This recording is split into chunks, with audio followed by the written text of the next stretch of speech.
gon' do this.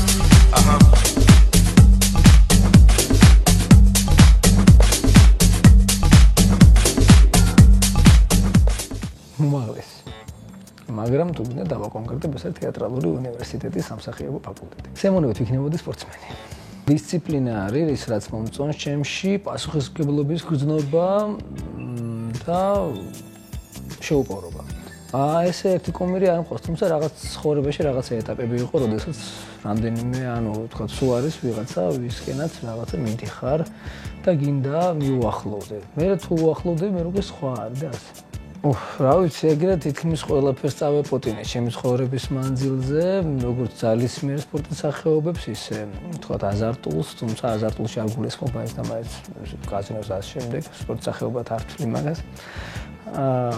იყო რაღაც პერიოდი კრივი, იყო რაღაც პერიოდი ფეხბურთი, ეხლა ეს ბოლო პერიოდი უბრალოდ ჩემთვის ვარჯიშობ, ჯანმრთელობისთვის და ვთამაშობ ფეხბურთს, ჩემს ზოგი პროფესიონალია, ზოგი ვეტერანია, მაგრამ ასე თუ ისე პროფესიონალებთან მიწევს ხოლმე რაღაცა. ესე გამოცდილების გაზიარება. სულ ყოველთვის მინდოდა, რომ ცხოვრობდა და არ ყოლდა ველოსიპედი. არ ვიცი, ესე კონკრეტულად მე ძალიან მომწონს ის ნიჭი, რაც მაქვს. თუმცა ვთვლი, რომ არ არის სფერო განსაკუთრებით სახელოვნება კუთხით, რომ აი ბავშვობიდან რომ მეცა და აუცილებლად გამომივიდოდ, ასე მგონია. შეიძლება გადამეტებული წარმოდგენა მაქვს ამ შემთხვევაში, ვთქვათ, ნიჭი ჩემს შესაძლებლობებზე, მაგრამ ვთვლი, რომ ადამიანებს შეუძლიათ რაღაცა უნარჩვევების გამომუშავება და კარგად რაღაცის კეთება. აუცილებელი არის ძალიან დიდი ნიჭი. აუცილებელია შრომის მოყვარეობა და კიდევ ერთხელ შეუპოვრობა. კონკრეტული მიზნისკენ უნდა იაროს ადამიანმა. სპორტია ჩემი ჰობი. ძირითად შემთხვევაში ყველაფერი სპორტთან არის დაკავშირებული. თუ მაქვს თავისუფალი დრო, ჩემი ცხოვრების დაახლოებით 40% მიაქვს სპორტს. უღირსად არ მოვიქცევი და უსამართლოდ არ მოვიქცევი. ეს არის შეგნებულად, რა თქმა უნდა. შეიძლება შეუგნებლად რაღაცა შეცდომები ყველას აქვს და დაუშვა, მაგრამ აი შეგნებულად უღირსად არასოდეს არ მოვიქცევი. ყველა იმ შეცდომას, რაც დამიშვია უნებლიეთ. ოღონდ გულწრფელად ნანობ და არის შაბლონურად რაღაცა რა მაგარი ტიპი ვარ, რომ ნანობ. მართლა ნანობ იმ შეცდომებს, რომლებიც დაუშვი თუნდაც პირად ურთიერთობებში, თუნდაც ზოგადად. საზოგადოების მიმართ არ ვიცი, მქონია მეც რაღაც შეცდომები, ხშირ შემთხვევაში ჩემი ფისი ხასიათის გამო რაღაცეები წავმიყრანტალებია, რაღაცეები ისე ვერ გამიკეთებია, როგორც უნდა გამეკეთებინა, მაგრამ ნანობ ამ ყველაფერს, იმიტომ რომ მეტი თმენის ვალდებულება აქვს ადამიანს, რომელიც რაღაც სტატუსის მატარებელია. ძალიან დიდი ხნის არ მახსოვს წელი რამდენი წლის ვიყავი, მაგრამ ძალიან ბევრი წლის წინ იყო დაახლოებით 16 წლის წინ დაახლოებით. მოусვენრობა, მონატრება, სტიმული, ძალიან მაგარი სტიმულია, როდესაც შეყვარებული ადამიანი.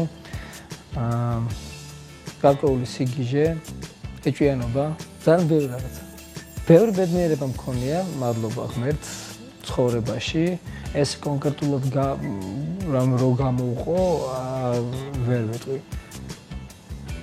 ყველაზე კარგი ბედნიერება, ეხლა ბონუს რაც მახსენდება, ის იყო ჩემი უახლოეს ადამიანზე, ველოდებოდი ძალიან თუ დიაგნოზს და საბედნიეროდ არ აღმოჩნდა ასე და ძალიან ბედნიერი ვარ ეხლაც.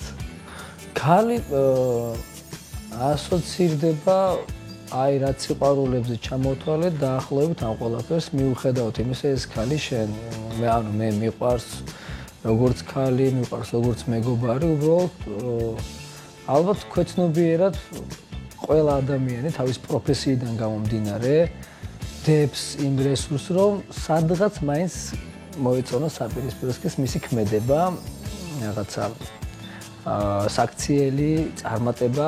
ჩემთვის რაღაცა რო უყიდები ბევრი წლის მანძილზე, რატოღაც ვფიქრობ, რომ რამეს თუ ვაკეთებ საპირისპირო სქესისთვის რაღაცა მაინც თვლი, რომ ყველაზე დიდი სტიმული მაინც არის, როდესაც საპირისპირო სქესისგან რაღაცა სიმპათიას იმსახურებ. ჩემ პროფესიაში ყველაზე მეტად მომწონს, როდესაც ყოველგვარი თრობის გარეშე მე ვიღებ ყველაზე დიდ სიამოვნებას.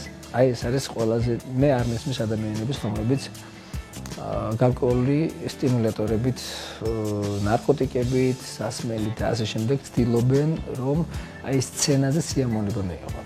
ყველაზე დიდი სიამოვნება აბსოლუტურად მთვრალი ჩამოდივა სცენიდან, როდესაც დიდ დროს ვატარებ სცენაზე, ცოცხალ ბენთან ერთად, ეს არის ყველაზე დიდი თრობა ალბათ არტისტისთვის და არ ვთვლი, რომ ნასამის ყოფილი ვარ სცენაზე და ძალიან დიდი დისკომფორტი მქონია, იმიტომ რომ ვერ გამიკეთები ეს გაკეთებაც მინდა და იმიტომ რომ ვერ ვარ ფორმაში, აი ნასვამარო ვითამაშო დაახლოებით ფეხბურთი იგივე წარმატება მექნება როგორც ნასამი ვიმღერებ, ასე რომ მე ჩემს პროფესიაში ყველაზე მეტად მოწონს ის როგორი თრობა აქვს მას.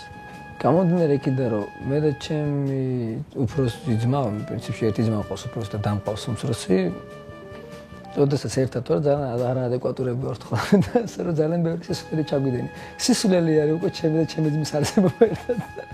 ძალიან საინტერესო ტანდემი ვართ. ასე რომ ძალიან განსხვავებულები, თუმცა ერთად რაღაცა კარგი კოქტეილი გამოდის ჩვენგან. ანუ პინგ-პონგივით არის ჩვენი ურთიერთობა, თქაფ და არ ჩერდება, სულ ზემოთ მიდის და თუ რაღაცა მეხი არ დაგვეცა არ ჩერდებით. საუკეთესო რაც მაქვს ალბათ არის ჩემი ოჯახი. საუკეთესოა ის რისი ნიჭიც მაქვს. საუკეთესოა ის შეიძლება პათეტიკურად მოიჩვენოს, მაგრამ ის ადგილი სადაც დავიბადე, ძალიან მიყვარს. ქვეყანას გულისხმობ და არ კონკრეტულ რეგიონს. არ ყოფ მე ასე. აი ყველა ჩემთვის ყველა ერთნაირად ფასეულია. არ აქვს მნიშვნელობა, კახეთი იქნება ბათუმი და აჭარა თუ ასე შემდეგ. ანუ ჩემს მნიშვნელობა აქვს. ეს არის ყველა ერთი და საუკეთესოა ის, რომ სიცოცხლე მაქვს. ყველაზე საუკეთესო ეს არის, რომ შემიძლია აი ზემოთ ჩამოთვლილის შეფასება. განსაკუთრებით განვიცდი სოციალურ მდგომარეობას, რომელიც სამწუხაროდ რაც მე ვარ არის. ანუ კარგი პერიოდი არ ყოფილა ესეთი, როდესაც მე რაღაც გარკვეული პერიოდი ცხოვრების ვიყავი მშვიდად აი ამ კუთხით, იმიტომ რომ ვერ აუვლი გვერდს ჩემი ემოციური ადამიანები, ანუ არიან ადამიანები, ვინც არ არიან ემოციურები, თუმცა ისინი ძალიან განიცდიან რაღაც. მე თან ამას ემატება ის, რომ ემოციური ვარ და ძალიან მეჭირს ხოლმე ყველაზე მეტად მოქმედებს ალბათ ის, რომ არ არიან დაფასებული ადამიანები, ვინც ამას იმსახურებენ და ძალიან ბევრი ღვაწლი აქვს ქვეყნის წინაშე, საზოგადოების წინაშე და ისე მიდიან ცხოვრებიდან, რომ ის დამსახურებულთან მიახლოებული აღიარებაც არ ქონიათ. მე გავიხსენებ, არ დავასახელებ სახელმწიფოს, მაგრამ გავიხსენებ იმას, რომ ძალიან კარგი ადამიანები, რომლებიც ქართულ განათლებაში ძალიან ბევრი ჩადეს და დღეს რაღაცა მათზე დგას, მათ მემორიალური დაფის დაფინანსების საშუალებაც არ ქონდათ ოჯახსთან. მოკლედ, ანუ ეგეთი ადამიანები ძალიან ბევრი ჩვენ ცხოვრებაში. ეს არის ახლა მე ვისაც ვეხები ხოლმე უშუალოდ არის ადამიანები, ვისაც არ ვეხები, მაგრამ ვიცი რომ ეს განცდებია. ძალიან განვიცდი იმას, რომ ქვეყანაში არ არის მწვანე, ჩვენი ქვეყანა არ არის მწვანე და უნდა იყოს მწვანე. იმიტომ რომ სიცოცხლეა სიმწვანე, სიცოცხლეა ხე, სიცოცხლეა ბუნება და ანუ ჩვენ რატომღაც ხარაკის ვიტარებთ ასე მგონია. ფიზიკურ ტკივილს არ შევეხები, იმიტომ რომ ფიზიკური ტკივილის მართვა მივხვდი რომ შემიძლია. თუ რაღაცა მაწუხებს, ხვდები რომ შემიძლია ამის მართვა.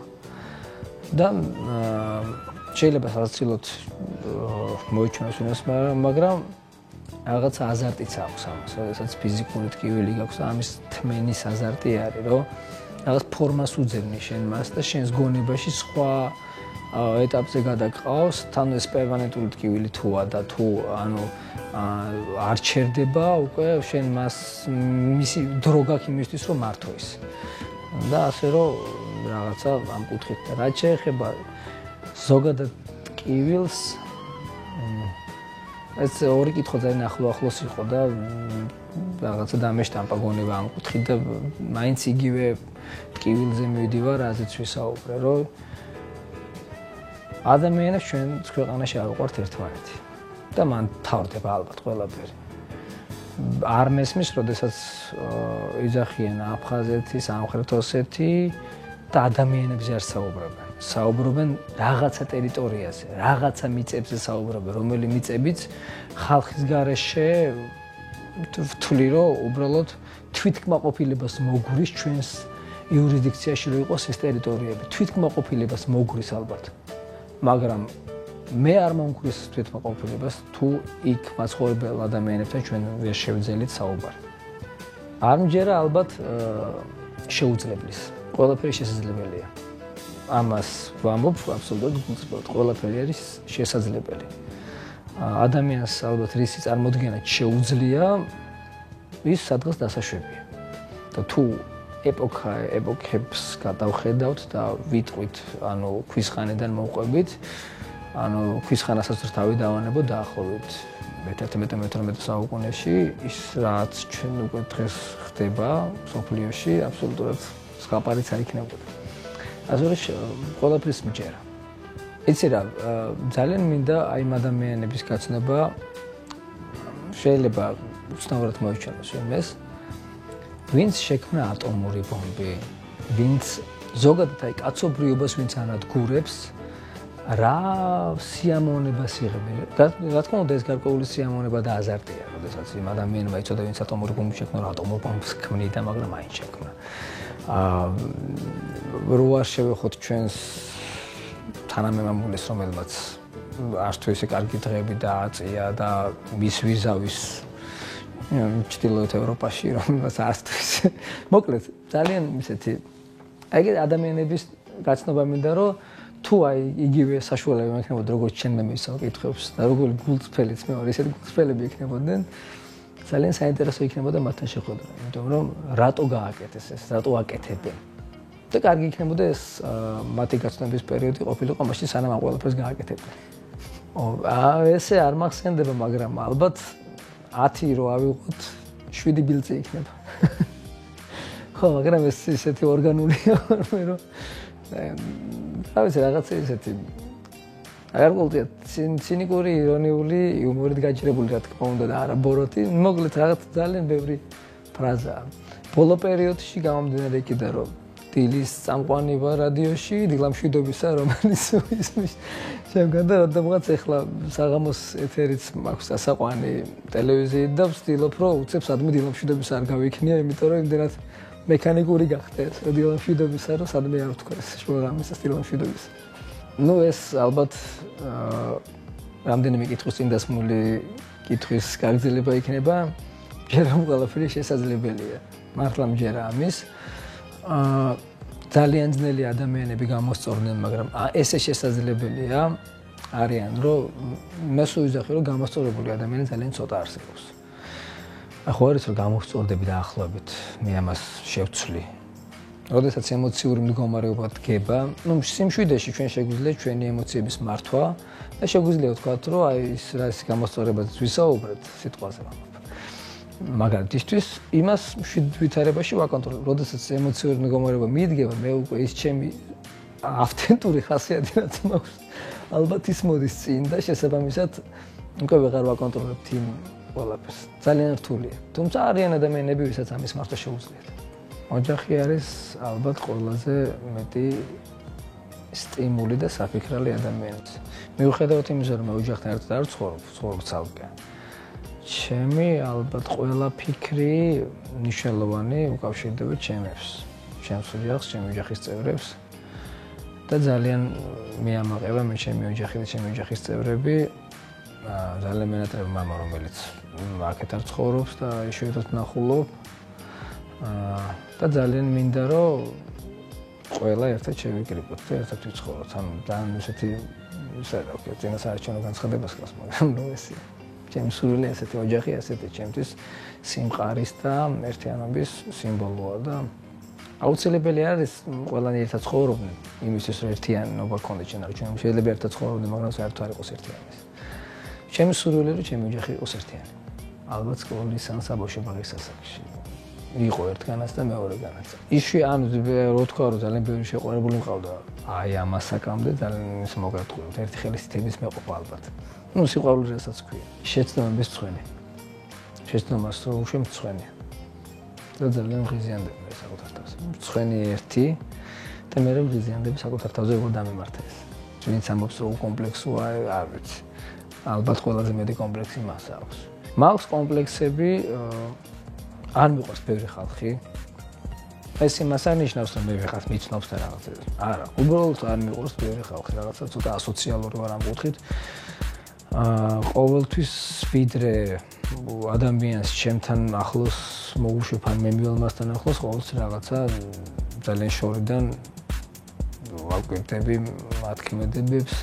ალბათ იმიტომ რომ გული არ მეთქინოს მერიან პირიქით რაღაცა უსაფრთხოების განცდა მაქვს მომატებული. ალბათ ეს ხსნობა იმის რომ რამე არ მოხდეს. ამიტომ ალბათ ერთ-ერთი კომპლექსია ხო ჩემს ადგილზე ადამიანების ზოგი ისეთ გახსნათ რა იწყებენ ურთიერთობას პირდაპირ მეორე დღიდან და მე ვერ ვიწყებ ყველა სექსუალური ქალი არ არსებობს.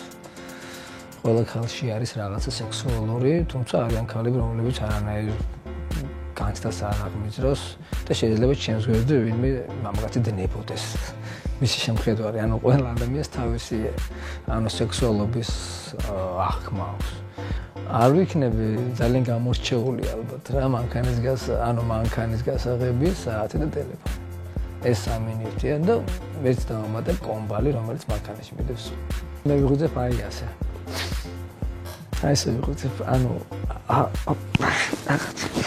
განცდები არ მაქვს აი ესე რო უყენიათ დაახლოებით ესე გრაგრილზე რო არის რა 7 საათი და 40, 7 საათი 42, 7 საათი 43 ნახევარ და ესე არ მიყენია.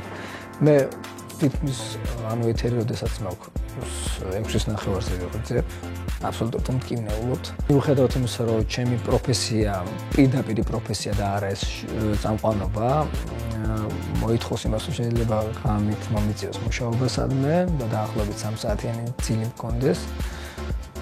აბსოლუტურად ჩვეულებრივ ვიღვიძებ ბავშვინაური ცხოველი ბატონი ბურთაზი, რომელსაც ვასეირნებ სანამ წავალ სამსახურში და მოკლედ ეს რიტუალი დილით არის, რომ ჩვენი გაღვიძება, ჩემი რა თქმა უნდა, რომ ვიღვიძებ ბურთაზა უკვე მიყურებს მელოდება, მოდი საათგები, დავდივარ წაკი-წოკი უყან დამდეს ყველგან. და თუ გაჩერდი გეჯახება, იმიტომ რომ თვითონაც ახალი გაღვიძებულია, მოკლედ შეტიკა დილა არის ჩემი და ჩემ ბურთაზას. რა თქმა უნდა, ყავა და ასე შემდეგ. სხვათა შორის მე ვწერ ხოლმე ჩემს მოგონებს, როდესაც საშუალება მაქვს ამის და დრო მოთხრობების ფორმას ვაძლევ ამ ყველაფერს და ჩემს მიკრო წრეში ძალიან ისეთი უყვარდა მოწონთ ჩემი დაწერილი მოთხრობები. ყველა არის ჩემი ბავშვობის მოგონება. ჩემი ბავშვობა 100% უკავშირდება ჩემს სოფელს, კარალეთს, რომელიც ძალიან მიყვარს. და ყველაფერი უკავშირდება ბაღს, ბუნებას, ცხოველებს, პაპას, ბებოს, იქ მეგობრებს, ბავშვების მეგობრებს, რომლებიც სკოლაში ცხოვრობენ კარალეთში. სასურაოზე გაპარვას, რაღაცის მოპარვას, რაღაცა თამაშებს, რაღაც შეცდომებს, რაღაცა ფეხის მოგრძობას და ასე შემდეგ ძალიან ბევრი რაღაცაა, რომელიც ძალიან ცოტა უკავშირდება სკოლას. ძალიან ცოტა. ყველაფერი უკავშირდება უფრო ეს თავისუფლებას და იმ განცდას, როგორი კარგია ბავშვობა და ყველას ურჩევ, რომ თუნდაც ფერადი ცხოვრება გქონდეთ, აუცილებლად სოფელთან გქონდეთ ძალიან მჭიდრო კავშირი და კორპუსებში და კორპუსების ძირში წინვე აშენებულ ავტოფარეხებთან გაატარებინებენ ბავშვს და 2 კვირა რო წაიყვანეს სურამში აშვეს.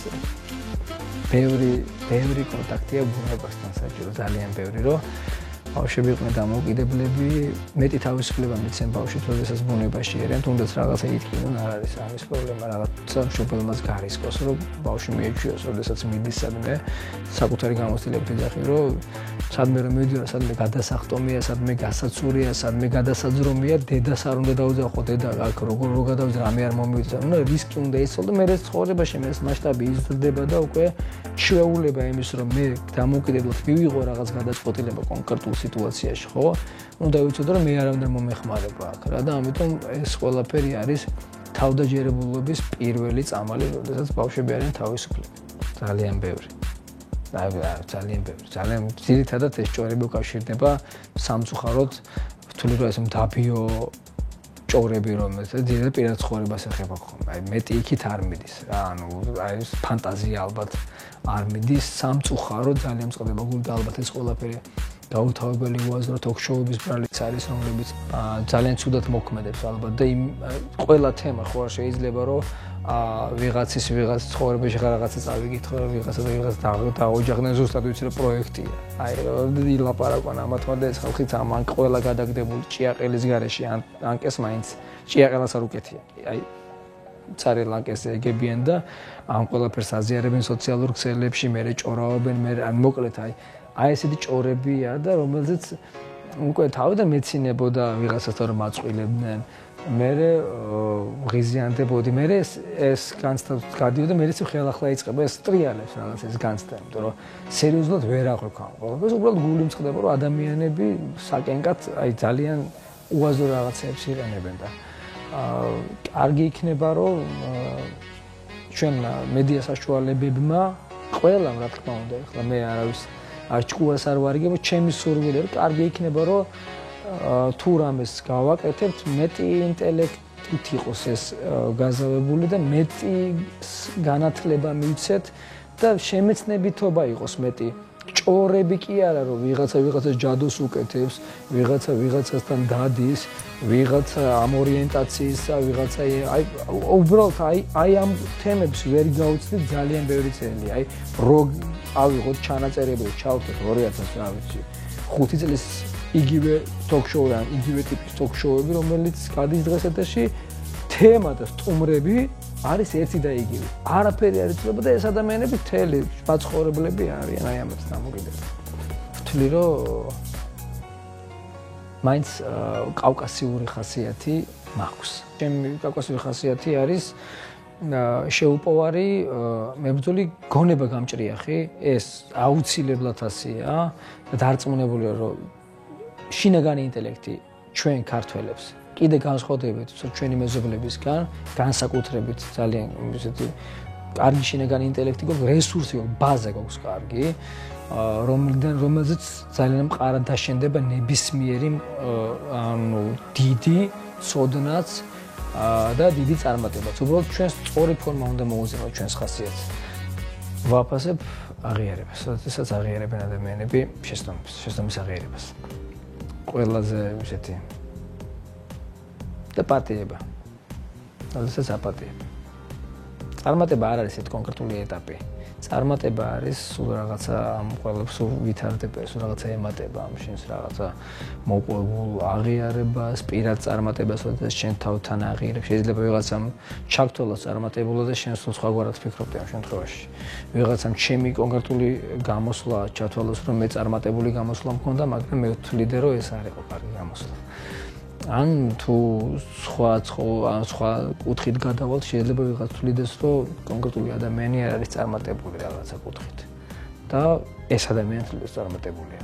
ჩემთვის წარმატება დაიწყო ძალიან ღრმა ბავშვობიდან, როდესაც ჩემ დაუნებურად მე ვერც ვაცნობიერებდი, რომ რაღაც ნიჭი მქონდა, იმიტომ რომ ეს მეგონა რომ ყველას ჰქონდა ეს, იმიტომ რომ მე პატარა ვიყავი და ჩემთან ერთად მოდიოდა ეს. ყურში რომ ესმოდა რაღაც და ავყვებოდი და სხვადასხვა ძალიან მიკვირდა ხოლმე, როდესაც გუნდში გვამღერეს. და გადაუხვევ ცოტას.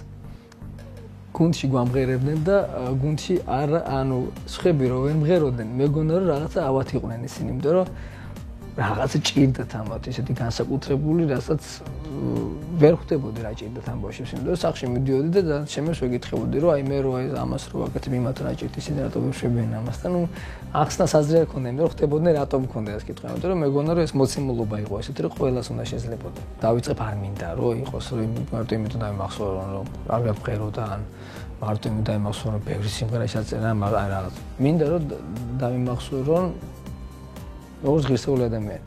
ეს არის ალბათ ჩემთვის ყველაზე მნიშვნელოვანი. ღირსეული ადამიანი, იმიტომ რომ ჩემთვის ღირსებით ფასდებიან ადამიანები და არა ნიჭით. ჩემთვის ესეა.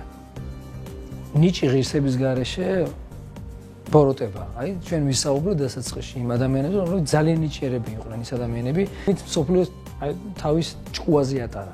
ატრიალეს ისე როგორც უნდათ. უბრალოდ იმ ფორმით, რომელიც ჩემთვის ბოროტება იყო. უღირსის აქციელის ატრიალეს. მე ვთვლი, რომ ღირსეულად ამის კეთება უფრო კარგია.